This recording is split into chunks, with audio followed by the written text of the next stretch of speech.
My name is Lel. I've always had a quiet kind of life. Steady work, predictable days, calm evenings. I never wanted fireworks or drama. I just wanted to build something solid, something I could trust. I thought that's what I had with Marlene. We met in a bookstore, of all places.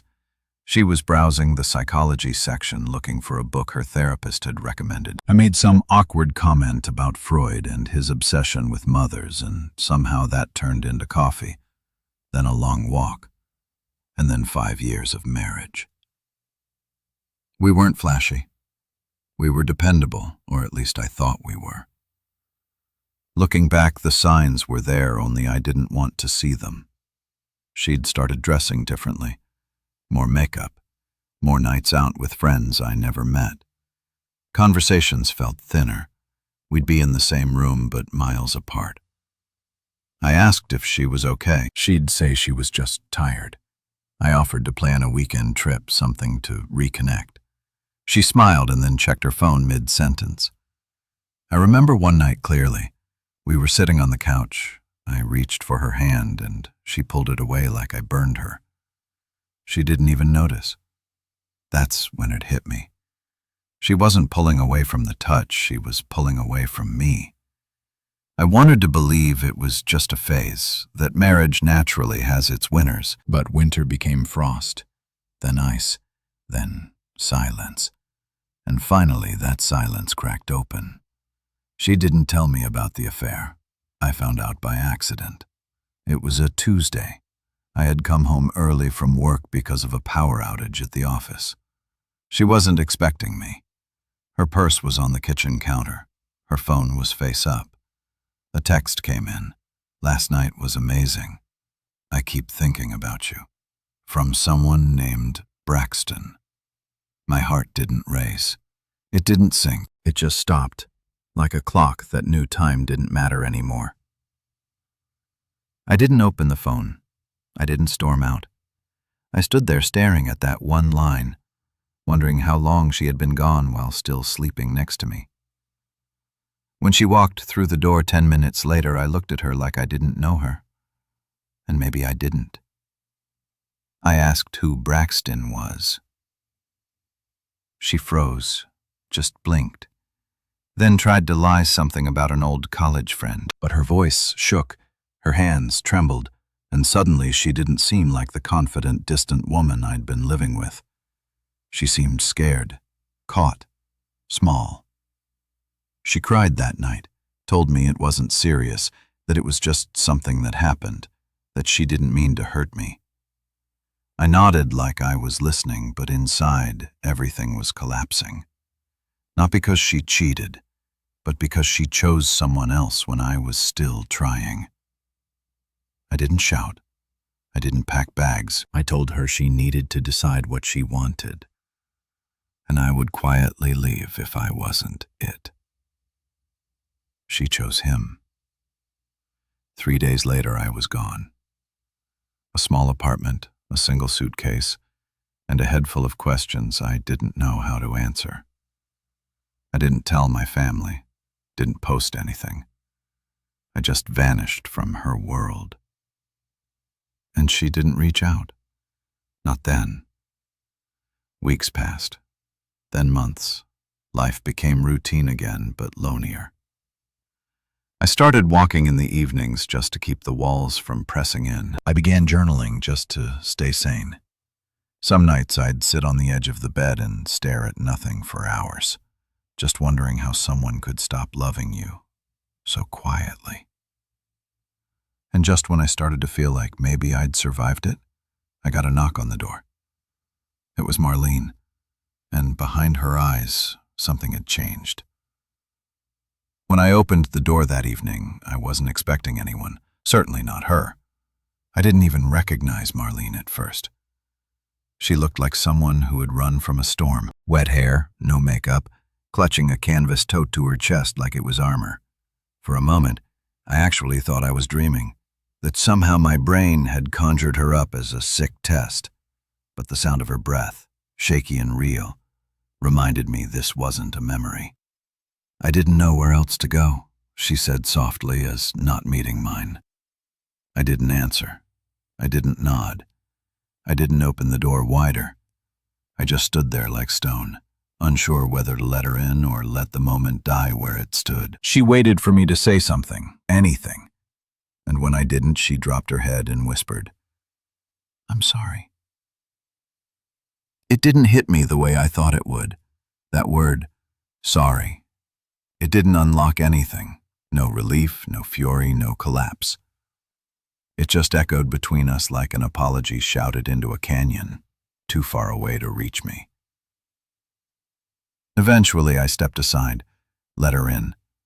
Not because I forgave her, not because I wanted to, but because after all the silence, I needed to know why. She sat on the edge of my worn-out couch like it belonged to someone else. I stayed near the kitchen counter, arms crossed, not to be cold, but to hold myself together. What followed wasn't some neat explanation or grand confession. It was fragments, phrases, half-spoken thoughts she could barely string together. I thought I wanted something different. He wasn't who I thought he was. You were always good to me. Too good. I made the worst mistake of my life. I didn't think you'd disappear. She talked. I listened. But the more she spoke, the more distant I felt from the man I used to be when she left. Her words felt directed at a version of me that no longer existed. The one who waited, who blamed himself, who thought maybe if he'd just been a little more exciting, she wouldn't have strayed. That man died the night she walked away. I ended it months ago, she finally admitted. He turned out to be, shallow, selfish. He wasn't anything like what I thought. And the worst part is, I left the one person who actually saw me. She was crying now. The kind of crying that makes you look for exits, not because you don't care, but because you can't be the landing pad anymore. I still hadn't said a word. She looked up at me, eyes red and glassy, and said, "Lo, please. I just want to talk. I don't expect anything. Just let me talk."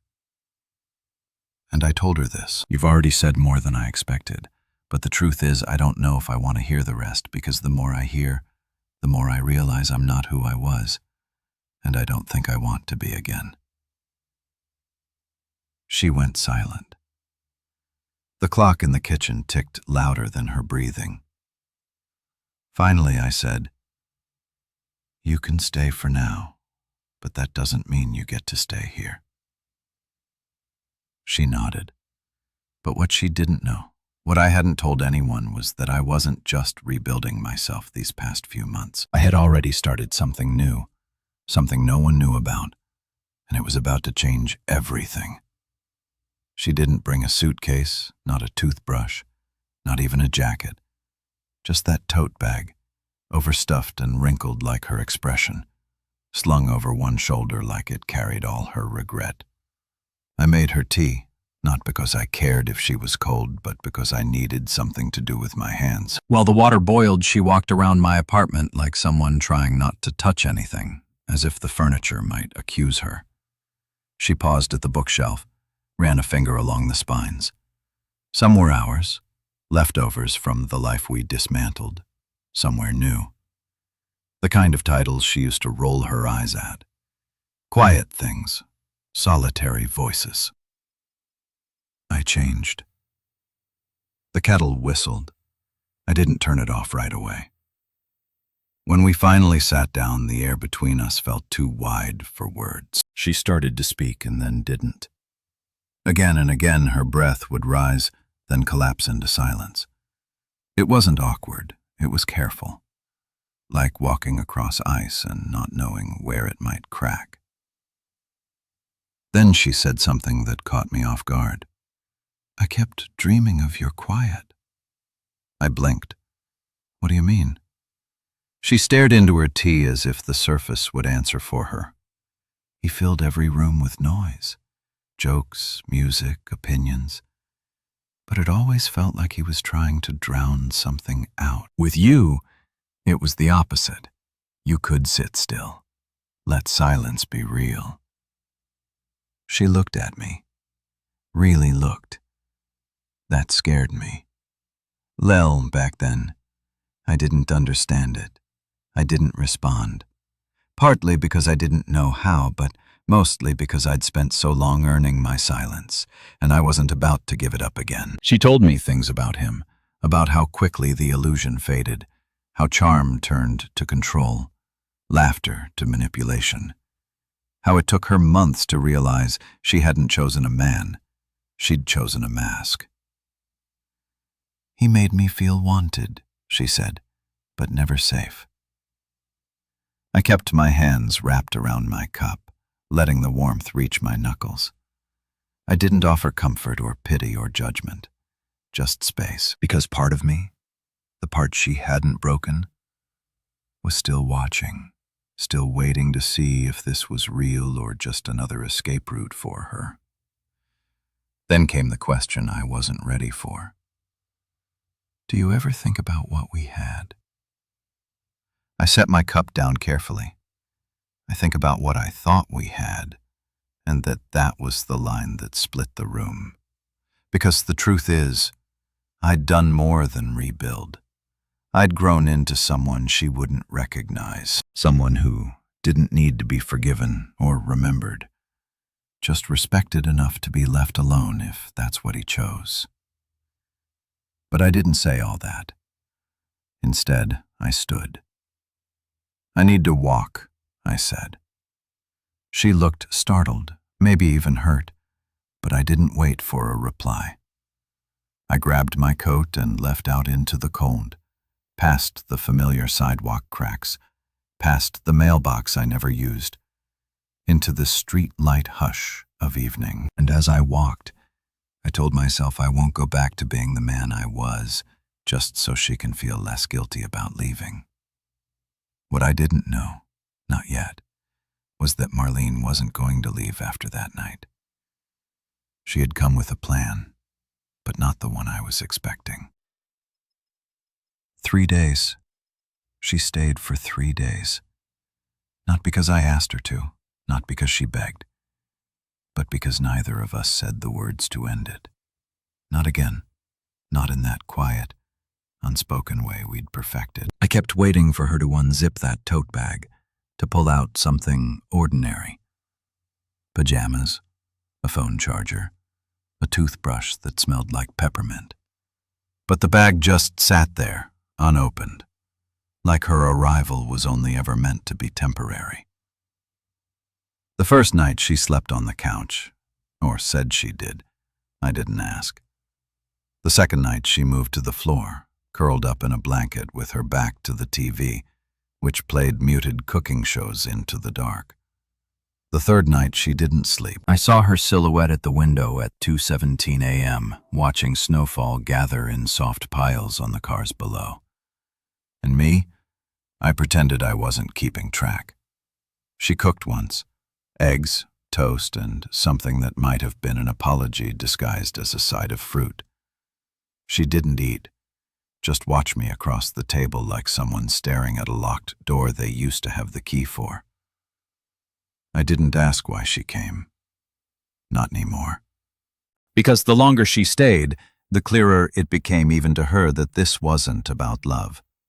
It was about the absence of it, about her reaching into the past and expecting it to hold her again.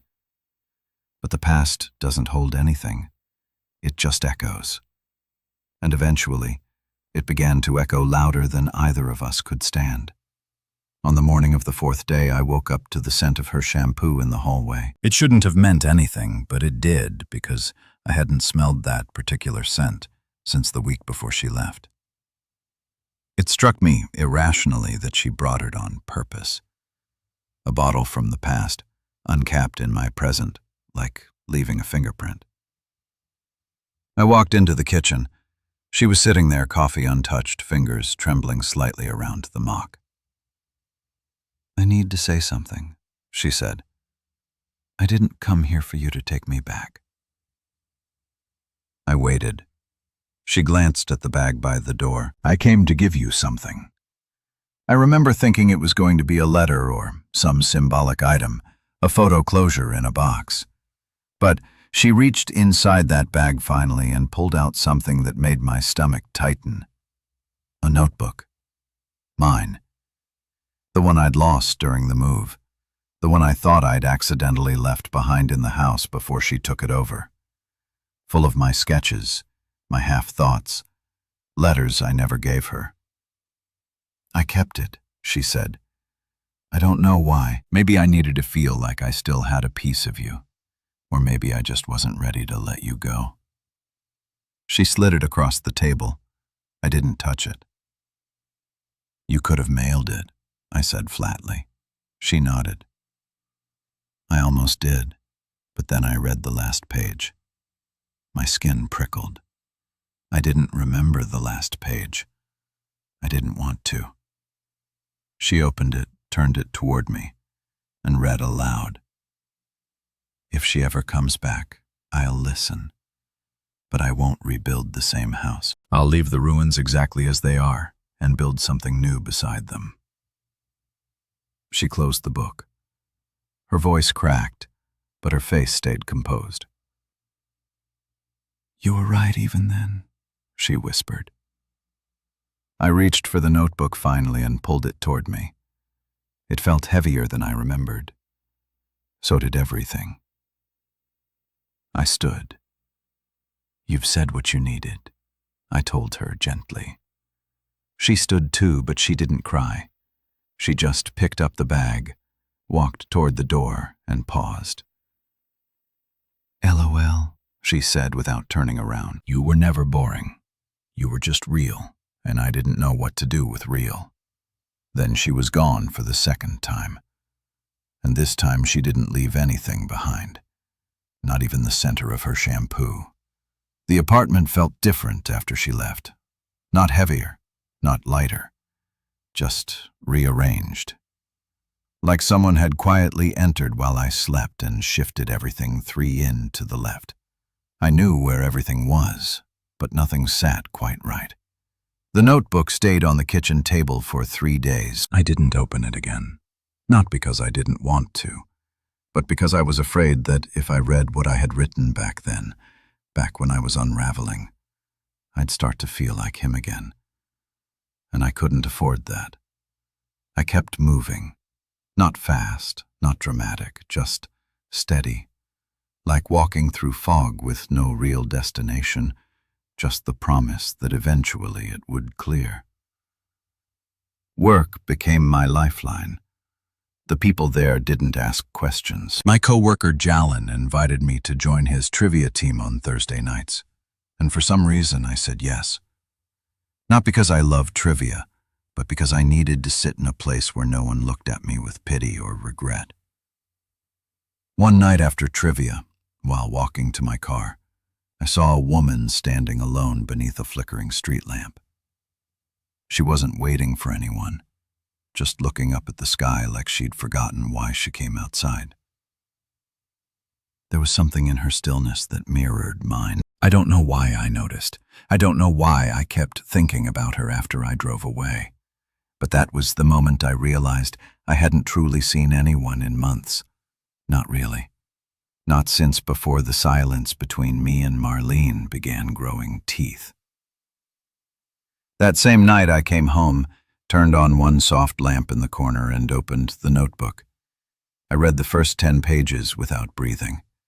The words didn't even feel like mine. They were written by someone who still believed a kind explanation could fix betrayal.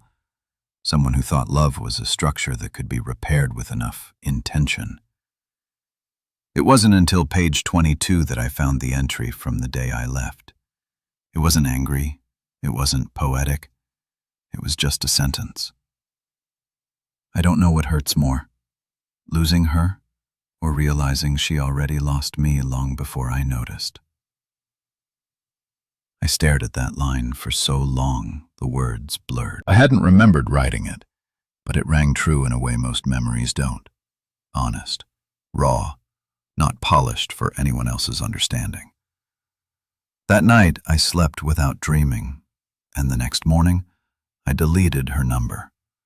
Not as a statement, not to prove anything, just to be honest about where I was, because I knew something she didn't. Closure isn't a moment. It's a choice you keep making long after the door closes. But life doesn't pause when you find peace. Sometimes it opens a different door, quietly, gently, and dares you to step through without checking who might be waiting on the other side. 2 weeks later, I saw her again. Not Marlene, someone else. That woman from beneath the street lamp. And this time she wasn't standing still. She walked straight toward me.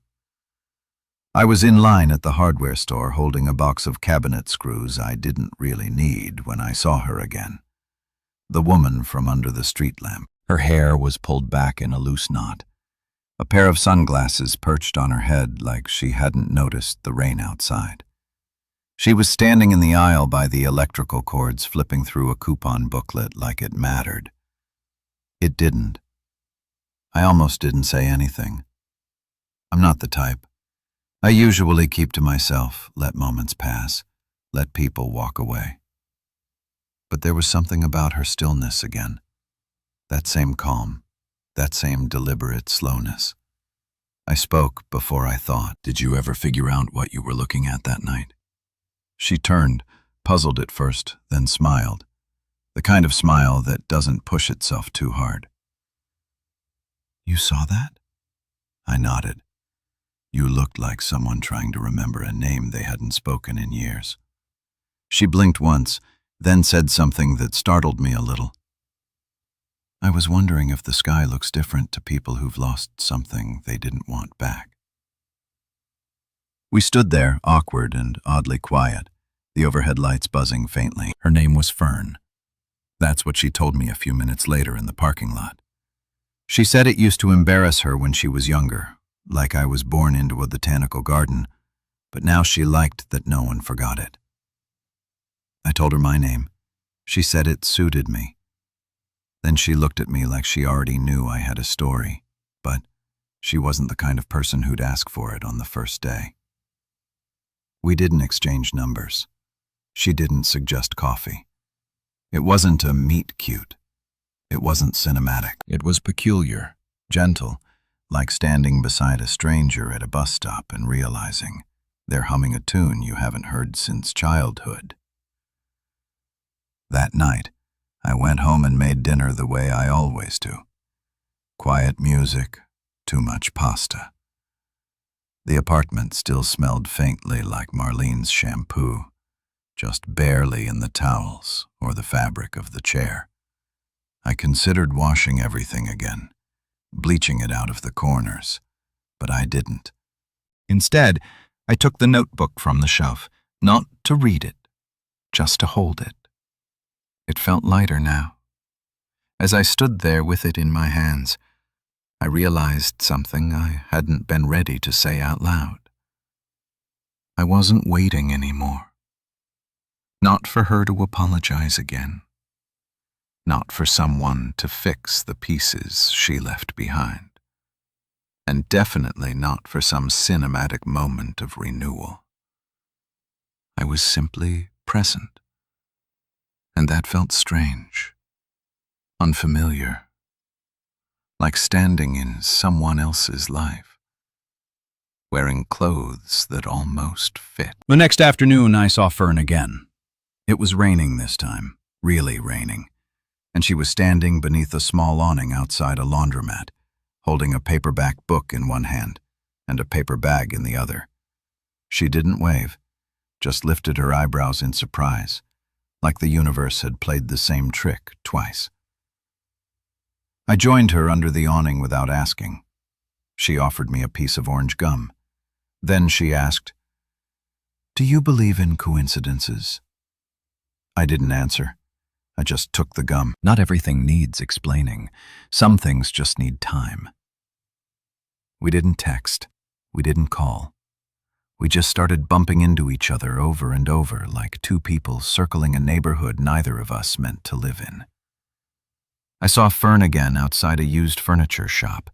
She was examining a chipped mirror with gold trim, running her fingers along the crack in the glass like she was reading a scar. When she noticed me, she didn't smile right away, just gave me a soft nod like, "Yep, still here."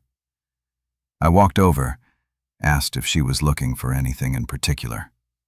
"Reflection," she said. "The kind that doesn't flatter you too much." I didn't know what to say to that, so I didn't. We walked the aisles for a while.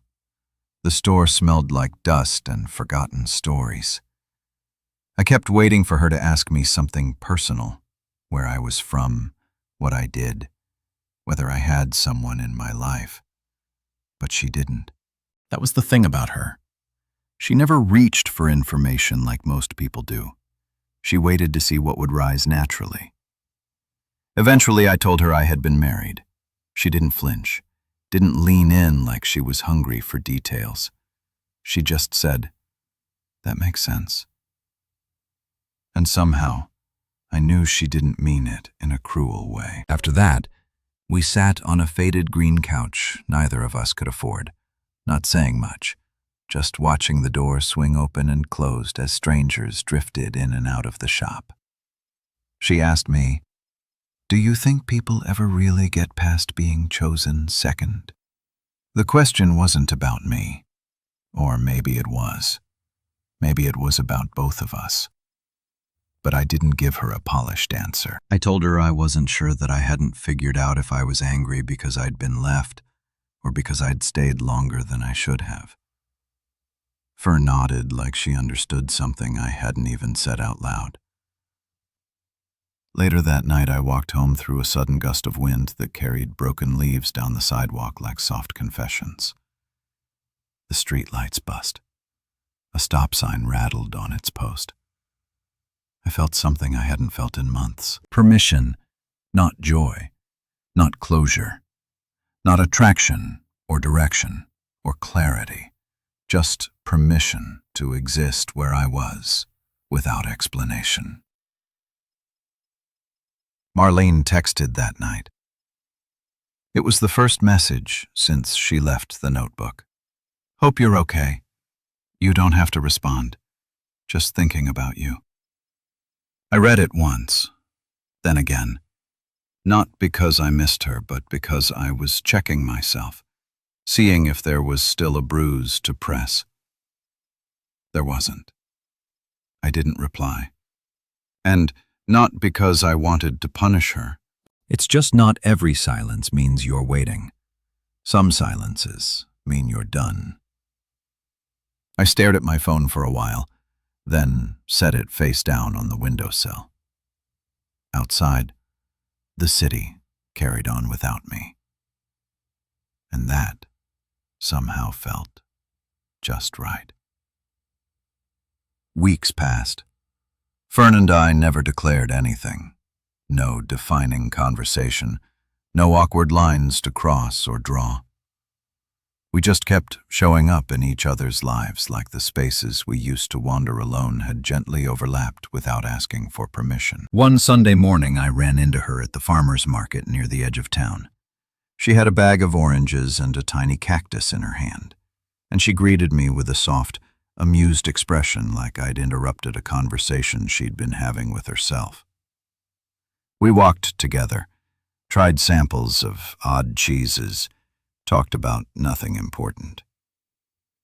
She said she liked watching people pick fruit, how they pressed their thumbs into peaches, how careful they were with what would rot. Anyway, that night we sat on my balcony with tea and 2 mismatched blankets. Fern had this way of curling up on furniture like it had always been hers. But she didn't take up space. She just belonged there. The breeze was soft. The moon was late. The city lights below us blinked like someone had forgotten to turn them off. Out of nowhere, she asked me what I missed most about my marriage. I didn't lie. "I miss thinking it was forever," I said. She nodded once and then said something I'll never forget. "Maybe it still can be." just not with the same person. We didn't say anything else that night. Not about love, not about past lives or futures. We just existed beside one another, exactly as we were. That was enough. It's been 6 months since Marlene showed up with a notebook. I haven't seen her since. She messaged once more, something brief, something respectful. I never replied. There was nothing cruel about it. I just knew my story with her had ended quietly, but completely. Fern and I still don't label what we are. We meet for late walks and early coffees. Sometimes she reads aloud from strange old books she finds in second-hand bins. Sometimes I draw little sketches of her while she's not looking. It's not a love story in the way most people would describe one. But it's real, and it's calm, and it doesn't feel like I'm trying to hold my breath anymore. I've stopped waiting for the past to let me go. It already did, and I've stopped trying to rebuild what was. Instead, I'm learning how to live inside what is. It's not perfect, it's just peaceful.